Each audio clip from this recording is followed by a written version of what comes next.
Yahweh, le Dieu des Hébreux.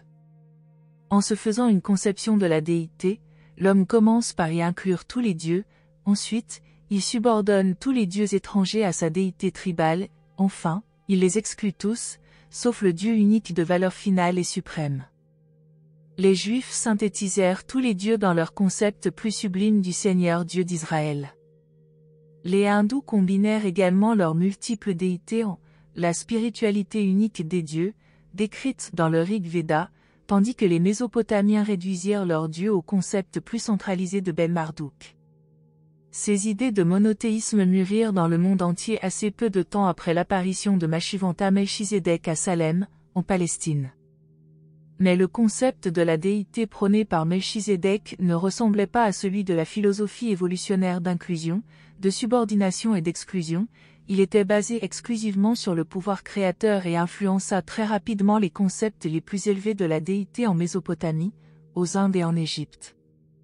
La religion de Salem fut révérée comme une tradition par les Kénites et diverses autres tribus cananéennes. L'un des buts de l'incarnation de Melchizedek était de développer une religion d'un Dieu unique de manière à préparer la voie à l'incarnation d'un fils de ce Dieu unique. Michael ne pouvait guère venir sur Urantia avant qu'il y existât un peuple croyant au Père universel et chez lequel ce fils puisse apparaître. La religion de Salem persista chez les Kénites de Palestine en tant que credo, et cette religion, telle que les Hébreux l'adoptèrent plus tard, fut influencée d'abord par les enseignements moraux égyptiens, ensuite, par la pensée théologique babylonienne, enfin, par les conceptions iraniennes du bien et du mal. En fait, la religion hébraïque est fondée sur l'alliance entre Abraham et Mashivanta Melchizedek, mais, évolutionnairement, elle est la conséquence de nombreuses circonstances dues à des situations exceptionnelles. Culturellement, elle a fait de larges emprunts à la religion, à la moralité et à la philosophie de tout le Levant. C'est par la religion hébraïque qu'une grande partie de la moralité et de la pensée religieuse de l'Égypte, de la Mésopotamie et de l'Iran fut transmise aux peuples occidentaux. 1. Les concepts de la déité chez les Sémites. Les premiers Sémites considéraient chaque chose comme habitée par un esprit. Il y avait les esprits du monde animal et du monde végétal, les esprits des saisons, le Seigneur de la progéniture, les esprits du feu, de l'eau et de l'air, bref, un véritable panthéon d'esprits à craindre et à adorer. Les enseignements de Melchizedek concernant un créateur universel ne détruisirent jamais complètement la croyance à ces esprits subordonnés ou dieux de la nature. Le progrès des Hébreux, commençant par le polythéisme, continuant par l'énothéisme et arrivant au monothéisme, ne fut pas un développement conceptuel ininterrompu et continu. Ils subirent bien des régressions dans l'évolution de leur concept de la déité, et, par ailleurs, à toutes les époques, il exista des idées variables sur Dieu chez différents groupes de sémites croyants. Ils appliquèrent parfois de nombreuses dénominations à leur concept de Dieu. Pour éviter la confusion, nous allons définir ces divers noms de la déité tels qu'ils se rapportent à l'évolution de la théologie juive. 1. Yahweh était le Dieu des tribus palestiniennes du Sud, qui associèrent ce concept de la déité au mont Horeb, le volcan du Sinaï. Yahweh était simplement l'un des centaines et des milliers de dieux de la nature qui retenaient l'attention des tribus et peuples sémitiques, et prétendaient à leur adoration. 2. El-Elyon. Pendant des siècles après le séjour de Melchizedek à Salem, sa doctrine de la déité persista sous différentes versions, mais on y employait en général le terme El-Elyon, le Très-Haut Dieu du ciel. Beaucoup de Sémites, y compris les descendants immédiats d'Abraham, adorèrent simultanément Yahweh et El-Elyon à diverses époques. 3. El Shaddai. Il est difficile d'expliquer ce que représentait El Shaddai. Cette idée de Dieu était un dérivé composite des enseignements du livre de la sagesse d'Amenémopé, modifié par la doctrine d'Aton présentée par Akhenaton, et influencé en outre par les enseignements de Melchizedek incorporés dans le concept d'El-Elyon. Mais à mesure que le concept d'El Shaddai imprégna la pensée hébraïque, il se colora entièrement des croyances qui régnaient dans le désert au sujet de Yahweh. L'une des idées dominantes de la religion de cette époque fut le concept égyptien de la divine providence, l'enseignement que la prospérité matérielle est une récompense pour avoir servi El Shaddai. 4. El. Dans toute cette confusion de terminologie et cette imprécision de concepts, de nombreux croyants fervents s'efforcèrent sincèrement d'adorer toutes ces idées évoluantes de la divinité, et la pratique s'établit d'appeler elle cette déité composite. Et cette expression incluait encore d'autres dieux de la nature adorés par des Bédouins. 5. Elohim. À Kish et à Ur, il subsista longtemps des groupes sumériens chaldéens qui enseignèrent un concept de Dieu trois en un, fondé sur les traditions du temps d'Adam et de Melchizedek. Cette doctrine fut propagée en Égypte où cette trinité fut adorée sous le nom d'Elohim, ou d'Eloah au singulier. Les cercles philosophiques d'Égypte, plus tard, les éducateurs alexandriens d'origine hébraïque enseignèrent cette unité de dieux pluraux. À l'époque de l'Exode, beaucoup de conseillers de Moïse croyaient en cette trinité. Toutefois, le concept des Elohim trinitariens ne fit jamais véritablement partie de la théologie hébraïque avant le moment où les Juifs furent passés sous l'influence politique des Babyloniens. 6. Noms divers. Les Sémites n'aimaient pas prononcer le nom de leur déité. Ils eurent donc recours, de temps à autre, à de nombreuses appellations telles que l'Esprit de Dieu, le Seigneur, l'Ange du Seigneur, le Tout-Puissant, le Saint, le Très-Haut, Adonai, l'Ancien des Jours, le Seigneur Dieu d'Israël, le Créateur du ciel et de la terre, Kyrio, Jah, le Seigneur des armées et le Père qui est aux cieux. Jéhovah est un terme récemment employé pour désigner le concept parachevé de Yahweh qui apparut finalement par évolution au cours de la longue expérience des Hébreux. Mais le nom de Jéhovah ne fut utilisé que 1500 ans après l'époque de Jésus. Jusque vers l'an 2000 avenue Jésus-Christ, le mont Sinaï était un volcan actif par intermittence, des éruptions occasionnelles se produisirent jusqu'à l'époque du séjour des Israélites dans cette région. Le feu et la fumée, ainsi que le tonnerre des détonations accompagnant les éruptions de cette montagne volcanique, inspiraient une peur respectueuse aux Bédouins des régions environnantes, ils les impressionnaient et les faisaient grandement craindre Yahweh. Cet esprit du mont Horeb devint plus tard le dieu des Sémites hébreux, et ils finirent par croire à sa suprématie sur tous les autres dieux. Les Cananéens avaient longtemps révéré Yahweh, mais, parmi eux, beaucoup de Kénites croyaient plus ou moins en El Elyon, le superdieu de la religion de Salem. Néanmoins, la majorité des Cananéens restaient vaguement attachés à l'adoration des anciennes déités tribales. Ils n'étaient guère désireux d'abandonner leur déité nationale en faveur d'un dieu international, pour ne pas dire interplanétaire. Leur mental n'était pas ouvert à une déité universelle, et c'est pourquoi ces tribus continuèrent à adorer leur déité tribale, y compris Yahweh et les veaux d'argent et d'or symboliques du concept que les pâtres bédouins se faisaient de l'esprit du volcan du Sinaï. Les Syriens, tout en adorant leur Dieu, croyaient aussi au Yahweh des Hébreux, car leurs prophètes dirent au roi de Syrie, « Leurs dieux sont des dieux des collines, ils furent donc plus forts que nous, mais combattons-les dans la plaine et nous serons sûrement plus forts qu'eux. » À mesure que leur culture progresse, les hommes subordonnent leur dieu mineur à une déité suprême, le grand Jupiter ne persiste que comme une exclamation. Les monothéistes conservent leurs dieux subordonnés comme esprits, démons, parcs, néréides, fées, gnomes, nains, banshee et mauvais œil.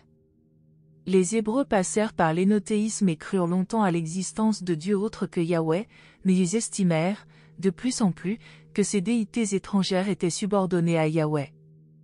Ils admettaient l'existence de Kémok, dieu des Amorites, mais soutenaient sa subordination à Yahweh. Parmi les théories humaines de Dieu, c'est l'idée de Yahweh qui a subi le développement le plus étendu. On ne peut comparer son évolution progressive qu'à la métamorphose du concept de Bouddha en Asie, qui, à la fin, conduisit au concept de l'absolu universel, comme le concept de Yahweh conduisit finalement au concept du Père universel. Il faut comprendre ce fait historique. Les Juifs changèrent ainsi leur point de vue sur la déité depuis le dieu tribal du mont Horeb jusqu'au Père créateur aimant et miséricordieux de l'époque ultérieure, mais ne changèrent pas son nom. Tout au long de leur histoire, ils continuèrent à appeler Yahweh ce concept évoluant de la déité. 2. Les peuples sémitiques. Les Sémites de l'Est étaient des cavaliers bien organisés et bien dirigés qui envahirent les régions orientales du croissant fertile et s'y unirent avec les Babyloniens. Les Chaldéens, très durs, comptaient parmi les Sémites orientaux les plus évolués. Les Phéniciens étaient un groupe supérieur et bien organisé de Sémites de sang mêlé qui occupaient le secteur ouest de la Palestine, le long de la côte méditerranéenne. Au point de vue racial, les Sémites figuraient parmi les peuples d'Urantia les plus mélangés, leur sang contenait des facteurs héréditaires de presque toutes les 9 races du monde. Maintes et maintes fois, les Sémites arabes pénétrèrent en combattant dans le nord de la terre promise, le pays, ruisselant de lait et de miel, mais ils en furent chaque fois expulsés par les Sémites et Hittites du nord mieux organisés et plus hautement civilisés. Plus tard, au cours d'une famine anormalement grave, ces Bédouins errants entrèrent en grand nombre en Égypte comme ouvriers contractuels pour les travaux publics égyptiens. Ils ne purent qu'y subir l'amère expérience de l'esclavage au dur travail quotidien du commun des ouvriers opprimés de la vallée du Nil. Ce fut seulement après l'époque de Machivanta Melchizedek et d'Abraham qu'en raison de leurs croyances religieuses particulières, certaines tribus de Sémites furent appelées enfants d'Israël, et plus tard Hébreux, Juifs, et le peuple élu. Abraham n'était pas le père racial de tous les Hébreux, il n'était même pas l'ancêtre de tous les Bédouins sémites qui furent détenus captifs en Égypte. Il est vrai que sa descendance, à sa sortie d'Égypte, forma le noyau du peuple juif ultérieur, mais la vaste majorité des hommes et des femmes qui furent incorporés dans les clans d'Israël n'avaient jamais séjourné en Égypte. Elle était simplement formée de compagnons nomades qui décidèrent de suivre Moïse comme chef pendant que les enfants d'Abraham et leurs associés sémites d'Égypte traversaient le nord de l'Arabie. L'enseignement de Melchizedek concernant Elélion, le Très-Haut, et l'alliance de la faveur divine par la foi avaient été largement oubliés à l'époque de l'asservissement par les Égyptiens des peuples sémites, qui devaient bientôt former la nation hébraïque. Mais, pendant toute leur période de captivité, ces nomades arabes conservèrent une vague croyance traditionnelle en Yahweh à titre de déité raciale. Yahweh fut adoré par plus de 100 tribus arabes séparées. Sauf une nuance du concept d'El-Elyon de Melchizedek, qui persista chez les classes instruites d'Égypte, y compris les souches mélangées d'Hébreux et d'Égyptiens, la religion de la masse des esclaves captifs hébreux était une version modifiée de l'ancien rituel de magie et de sacrifice de Yahweh. 3. L'incomparable Moïse. Le commencement de l'évolution des concepts et idéaux hébraïques au sujet d'un créateur suprême date du départ d'Égypte des Sémites sous la conduite de Moïse, ce grand chef, grand instructeur et grand organisateur.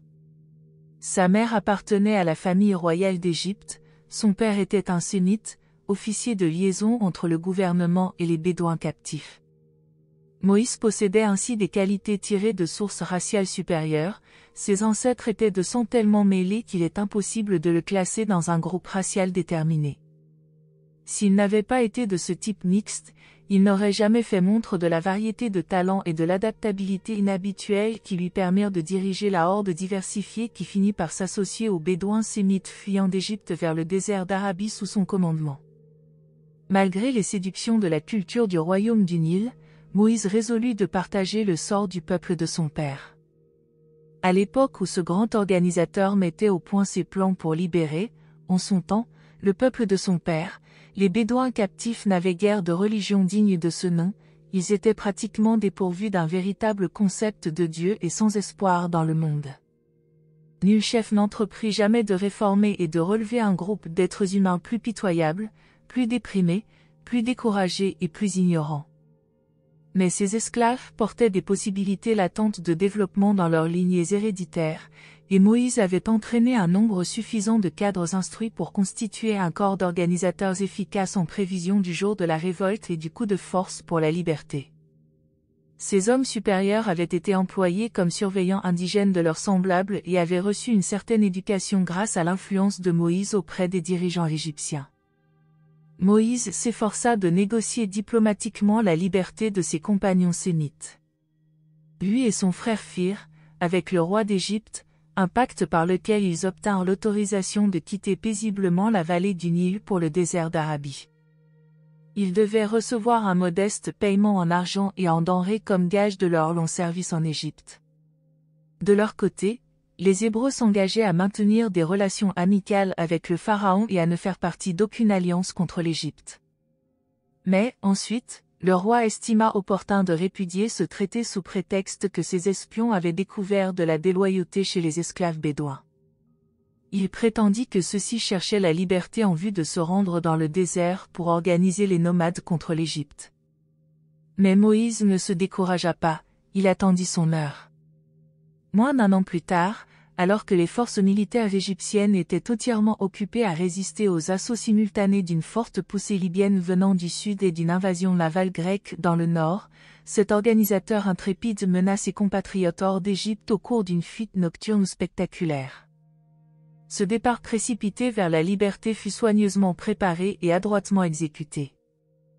Et l'opération réussit malgré une chaude poursuite par le pharaon avec une petite troupe d'Égyptiens. Celle-ci fut décimée par la défense des fugitifs et leur abandonna beaucoup de butin, encore accru par le pillage auquel se livrèrent les multitudes d'esclaves fuyant vers leur foyer ancestral du désert. 4. La proclamation de Yahweh. L'évolution et l'élévation de l'enseignement de Moïse ont influencé presque la moitié du monde et continuent encore à l'influencer même au XXe siècle. Moïse comprenait la philosophie religieuse égyptienne la plus avancée, mais les Bédouins esclaves ne connaissaient presque rien de ces enseignements. Par contre, ils n'avaient jamais entièrement oublié le Dieu du mont Horeb que leurs ancêtres avaient appelé Yahweh. Moïse avait entendu parler des enseignements de Mashivanta Melchizedek à la fois par son père et par sa mère. Leur communauté de croyances religieuses expliquait le mariage insolite d'une femme de sang royal et d'un homme d'une race captive. Le beau-père de Moïse était un kénite adorateur d'El Elyon, mais les parents de l'émancipateur croyaient en El Shaddai. Moïse fut donc élevé comme un El Shaddaiiste, sous l'influence de son beau-père, il devint un El Elyoniste, et, à l'époque du campement des Hébreux autour du mont Sinaï après l'exode d'Égypte, il avait formulé un nouveau concept élargi de la déité tiré de toutes ses croyances antérieures. Il décida sagement de le proclamer à son peuple comme un concept amplifié de Yahweh, leur dieu tribal de jadis. Moïse s'était efforcé d'enseigner l'idée d'El Elyon à ses Bédouins, mais, avant de quitter l'Égypte, il avait acquis la conviction qu'il ne comprendrait jamais tout à fait cette doctrine. Il s'arrêta donc à un compromis consistant à adopter leur dieu tribal du désert comme le seul et unique dieu de ceux qui l'avaient suivi. Moïse n'enseigna pas spécifiquement que les divers peuples et nations ne devaient pas avoir d'autres dieux, mais il soutint résolument, et spécialement auprès des Hébreux, que Yahweh dominait tous les autres dieux. Mais Moïse fut toujours gêné par la fâcheuse situation d'avoir à présenter à ses esclaves ignorants sa nouvelle idée supérieure de la déité sous le déguisement de l'ancienne désignation de Yahweh, qui avait toujours été symbolisée par le veau d'or des tribus bédouines. Le fait que Yahweh était le Dieu des Hébreux en fuite explique pourquoi ils s'arrêtèrent si longtemps devant la montagne sainte du Sinaï et pourquoi c'est là qu'ils reçurent les 10 commandements que Moïse promulgua au nom de Yahweh, le Dieu de l'Horeb. Durant ce long séjour devant le Sinaï, le cérémonial religieux du nouveau culte hébreu en évolution fut mieux mis au point. Il ne semble pas que Moïse aurait jamais réussi à établir son cérémonial cultuel quelque peu évolué, ni à retenir intact le groupe de ses fidèles pendant un quart de siècle, sans la violente éruption du mont Horeb qui se produisit durant la 3e semaine de leur séjour d'adoration à sa base. La montagne de Yahweh était consumée dans le feu, et la fumée montait comme la fumée d'une fournaise, et toute la montagne tremblait grandement. Au vu de ce cataclysme, il n'est pas surprenant que Moïse ait pu graver, dans la mémoire de ses frères, l'enseignement que leur Dieu était, puissant et terrible, un feu dévorant, redoutable et tout-puissant. Moïse proclama que Yahweh était le Seigneur Dieu d'Israël, qui avait sélectionné les Hébreux comme son peuple élu. Bâtissant une nouvelle nation, il nationalisa sagement ses enseignements religieux, disant à ses partisans que Yahweh était un dur maître d'œuvre, un Dieu jaloux. Il chercha néanmoins à élargir leur conception de la divinité en leur enseignant que Yahweh était le Dieu des esprits de toute chair, et en leur disant, le Dieu éternel est ton refuge, et au-dessous de toi sont les bras éternels. Moïse enseigna que Yahweh était un Dieu respectant son alliance, qu'il ne vous abandonnera pas, ne vous détruira pas et n'oubliera pas l'alliance de vos pères, parce que le Seigneur vous aime et n'oubliera pas le serment qu'il a juré à vos pères. Moïse fit un effort héroïque pour exalter Yahweh à la dignité d'une déité suprême lorsqu'il le présenta comme le Dieu de vérité, sans iniquité, juste et droit dans toutes ses voies. Cependant, malgré cet enseignement élevé, la compréhension limitée de ses partisans rendit nécessaire de parler de Dieu comme étant à l'image de l'homme, sujet à des crises de colère, de courroux et de sévérité, et même vindicatif et facilement influençable par la conduite des hommes. Grâce aux enseignements de Moïse, Yahweh, ce Dieu tribal de la nature, devint le Seigneur Dieu d'Israël qui suivit les Hébreux dans le désert, et même en exil, où il fut bientôt conçu comme le Dieu de tous les peuples.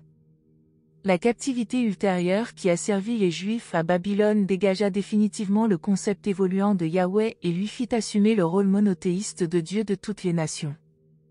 Le trait le plus extraordinaire et le plus remarquable de l'histoire religieuse des Hébreux concerne cette évolution continue du concept de la déité à partir du Dieu primitif du mont Horeb. Par les enseignements de leurs dirigeants spirituels successifs, il atteignit le haut degré de développement décrit dans les doctrines divines des deux Isaïe qui proclamèrent le concept magnifique du Père créateur aimant et miséricordieux. 5. Les enseignements de Moïse. Moïse combinait d'une façon extraordinaire les qualités de chef militaire, d'organisateur social et d'éducateur religieux.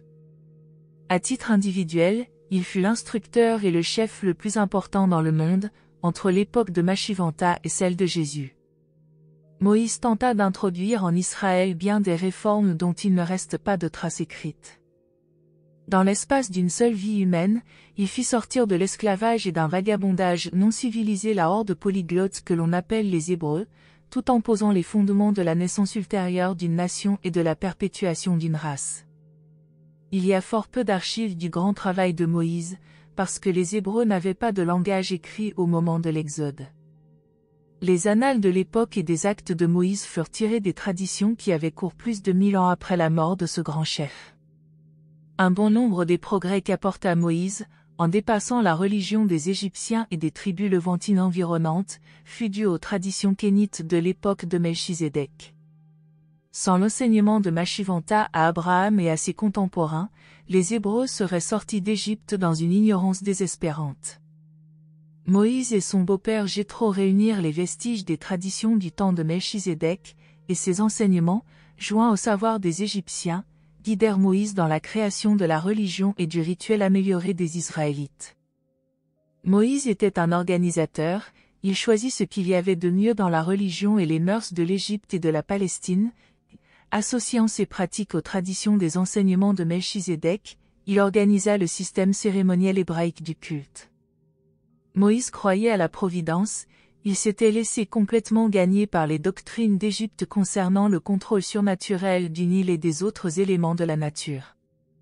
Il avait une grande vision de Dieu, mais il était entièrement sincère quand il enseignait aux Hébreux que, s'ils acceptaient d'obéir à Dieu, il vous aimera, vous bénira et vous multipliera, il multipliera le fruit de vos ventres et le fruit de vos terres, blé, vin, huile et vos troupeaux. Vous prospérerez au-dessus de tous les peuples, et le Seigneur votre Dieu ôtera de vous toute maladie et ne vous infligera aucune des plaies malignes d'Égypte. Moïse dit même, rappelez-vous le Seigneur votre Dieu, car c'est lui qui donne le pouvoir d'obtenir la richesse. Vous prêterez à gage à beaucoup de nations, mais vous n'emprunterez pas. Vous dominerez sur beaucoup de nations, mais elles ne domineront pas sur vous. Mais il était vraiment pitoyable d'observer Moïse, ce grand penseur, essayant d'adapter son sublime concept d'El Elyon, le Très-Haut, à la compréhension des Hébreux ignorants et illettrés. À son état-major rassemblé, il disait d'une voix de tonnerre, « Le Seigneur votre Dieu est un seul Dieu, il n'y en a point en dehors de lui », tandis qu'à la multitude mêlée, il demandait, « Qui parmi tous les dieux ressemble à votre Dieu ?» Moïse se dressa courageusement et avec un succès partiel contre les fétiches et l'idolâtrie, il déclara, « Vous n'avez vu nulle figure le jour où Dieu vous parla à Horeb du milieu du feu. » Il interdit également de reproduire des images d'aucune sorte. Moïse craignait de proclamer la miséricorde de Yahweh, il préféra inspirer à son peuple la peur de la justice de Dieu en proclamant, « Le Seigneur votre Dieu est le Dieu des dieux, le Seigneur des seigneurs, un grand Dieu, un Dieu puissant et terrible qui n'a pas d'égard pour les hommes. » De plus, il cherchait à dominer les clans turbulents quand il déclara, « Votre Dieu tue quand vous lui désobéissez, il guérit et donne la vie quand vous lui obéissez. » Mais Moïse enseigna à ces tribus qu'elles deviendraient le peuple élu de Dieu à la seule condition qu'elles gardent tous ses commandements et obéissent à tous ses statuts.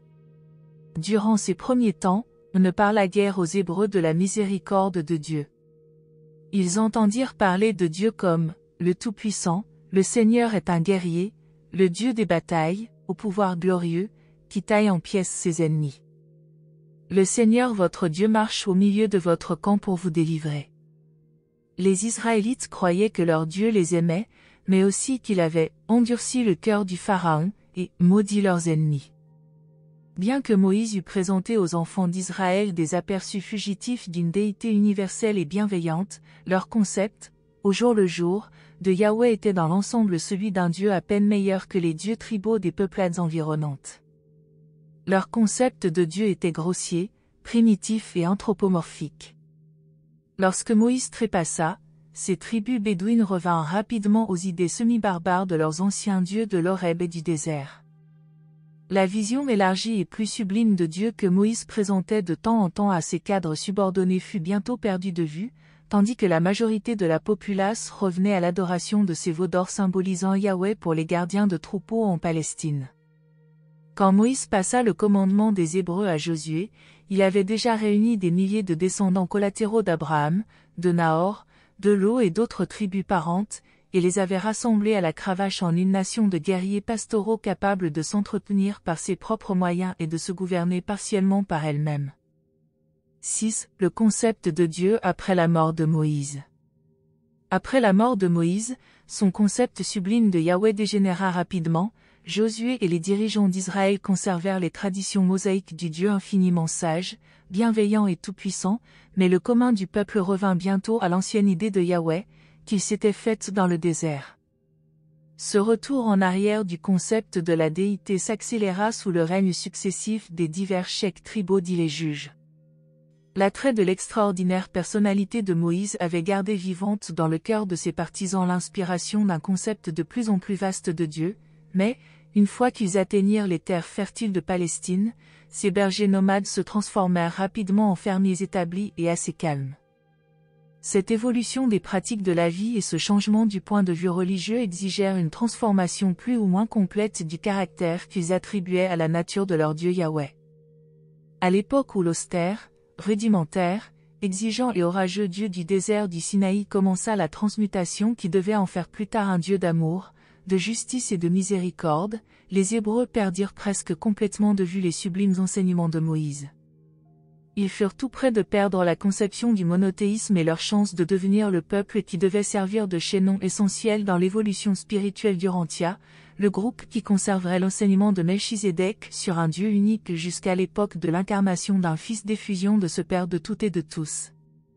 Josué chercha désespérément à maintenir, dans le mental des hommes des tribus, le concept d'un Yahweh suprême qui faisait proclamer « Comme j'ai été avec Moïse, ainsi je serai avec vous, je ne vous ferai pas défaut et je ne vous abandonnerai pas. » Josué trouva nécessaire de prêcher un évangile sévère à son peuple incrédule, bien trop disposé à croire à son ancienne religion indigène, mais peu désireux de progresser dans une religion de foi et de droiture.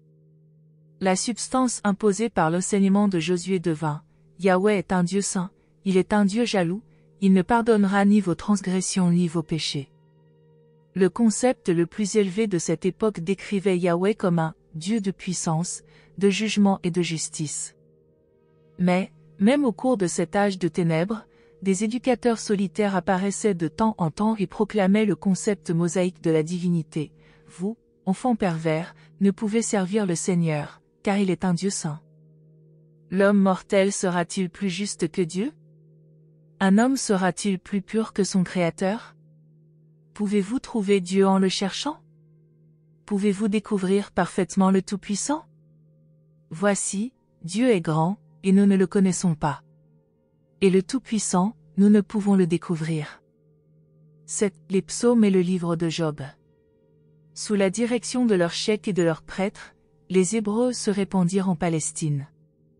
Ils se replongèrent bientôt dans les croyances ignorantes du désert et se laissèrent corrompre par les pratiques religieuses moins évoluées des Cananéens. Ils devinrent idolâtres et licencieux. Leur idée de la déité tomba très au-dessous des concepts égyptiens et mésopotamiens de Dieu, qui étaient maintenus par certains groupes salémites survivants et qui sont notés dans quelques psaumes et dans le livre dit de Job. Les psaumes sont l'œuvre d'au moins une vingtaine d'auteurs. Beaucoup de ces psaumes furent écrits par des éducateurs d'Égypte et de Mésopotamie. À l'époque où le Levant adorait les dieux de la nature, il restait un assez grand nombre de personnes qui croyaient à la suprématie d'El-Élyon, le Très-Haut. Nul assemblage d'écrits religieux n'exprime une richesse de dévotion et d'idées inspirées sur Dieu égale à celle du livre des psaumes. En lisant attentivement cette merveilleuse compilation de littérature pieuse, il serait très utile d'étudier la source et la chronologie particulière de chaque hymne de louange et d'adoration, en se rappelant que nul autre recueil d'écrits ne couvre une aussi longue période de temps. Le livre des psaumes est le recueil des divers concepts de Dieu entretenus par les croyants de la religion de Salem dans tout le Levant, et il embrasse toute la période allant d'Amenémopée à Isaïe. Dans les psaumes, Dieu est décrit sous toutes les phases de conception, depuis l'idée rudimentaire d'une déité tribale jusqu'à l'idéal largement amplifié des derniers Hébreux, où Yahweh est dépeint comme un chef aimant et un père miséricordieux. Vu sous cet angle, le groupe des psaumes constitue le recueil le plus précieux et le plus utile des sentiments de dévotion que les hommes aient jamais rassemblés avant le XXe siècle. L'esprit d'adoration de ce recueil d'hymnes transcende celui de tous les autres livres sacrés du monde. L'image panachée de la déité présentée dans le livre de Job fut élaborée par plus de 20 éducateurs religieux de Mésopotamie au cours d'une période de près de 300 ans. En lisant le concept sublime de la divinité dans cette compilation de croyances mésopotamiennes, on reconnaît que c'est au voisinage d'Ur en Chaldée que l'idée d'un Dieu réel fut le mieux préservée durant les jours de ténèbres en Palestine. Les Palestiniens saisissaient souvent la sagesse et la puissance de pénétration universelle de Dieu, mais rarement son amour et sa miséricorde. Le Yahweh de cette époque envoie de mauvais esprits pour dominer l'âme de ses ennemis, il fait prospérer ses propres enfants quand ils obéissent, tandis qu'il maudit tous les autres et leur inflige des désastres. Il déçoit les projets des astucieux, il prend les habiles à leur propre tromperie. C'est seulement à Ur qu'une voix s'éleva pour crier la miséricorde de Dieu en disant « Il priera Dieu et trouvera sa faveur et verra sa face avec joie, car Dieu donnera à l'homme la divine droiture. » Ainsi, c'est dur que fut prêché, en ces termes, le salut, la faveur divine par la foi. Il fait grâce à qui se repent et dit « Délivre-le de tomber dans la fosse, car j'ai trouvé une rançon. » Si quelqu'un dit « J'ai péché et perverti ce qui était droit, et cela ne m'a pas profité », Dieu délivrera son âme de tomber dans la fosse, et il verra la lumière.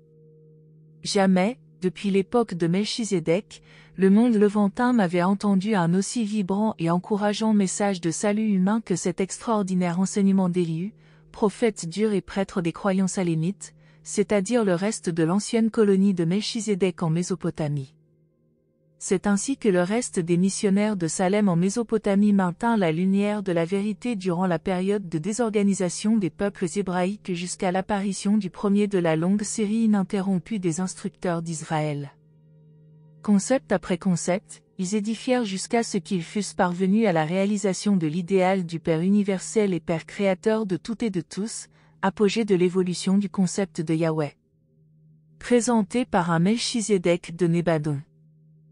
Merci de nous avoir rejoints aujourd'hui, et je vous retrouve bientôt pour une nouvelle exploration passionnante.